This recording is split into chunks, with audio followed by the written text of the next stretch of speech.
शिवराज सरकार ने वित्तीय वर्ष 2021-22 के लिए प्रदेश का बजट पेश किया। बजट में किसान, स्वास्थ्य और शिक्षा पर सबसे ज्यादा फोकस दिखा। बढ़ते कर्ज और राजस्व की कमी का असर भी बजट में दिखा। शायद यही वजह है कि वैट कम करने का जोखिम सरकार ने नहीं उठाया। हालांकि सरकार का यह बजट विपक्ष को रास नहीं आ रहा। मध्य प्रदेश में शिवराज सरकार ने पहला ई बजट पेश किया। शिवराज सिंह चौहान के चौथे कार्यकाल का भी ये पहला बजट है। बजट में प्रदेश की जनता के लिए कुछ खास हो या नहीं, लेकिन एक खुशखबरी जरूर है। खुशखबरी ये कि ना तो कोई नया टैक्स लगाया गया है, ना ही किसी पुराने टैक्स में बढ़ोतरी की गई है।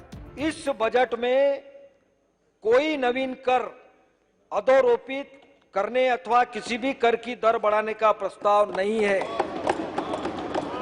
ये बजट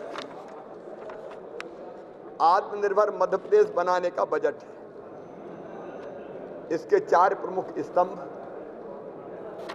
एक अधोसंरचना। अगर आप देखेंगे तो अधोसंरचना पर चाहे वो पानी हो, बिजली हो, पानी मतलब पीने का पानी छोड़ कर कह रहा हूं, मैं सिंचाई की बात कर रहा हूं। अगर आप देखेंगे तो 44,152 करोड़ रुपए का लगभग प्रावधान किया गया है। एमपी सरकार का कुल बजट 2,41,375 करोड़ का है। इसमें व्यय का अनुमान 2,17,123 करोड़ रुपए है।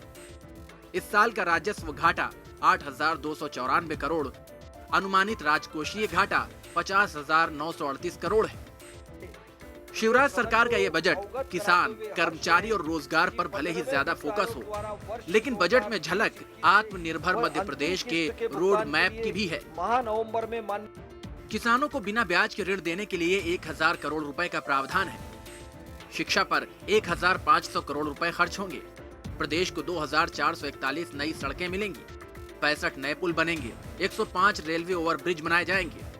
भोपाल इंदौर मेट्रो के लिए 262 करोड़ का प्रावधान किया गया है।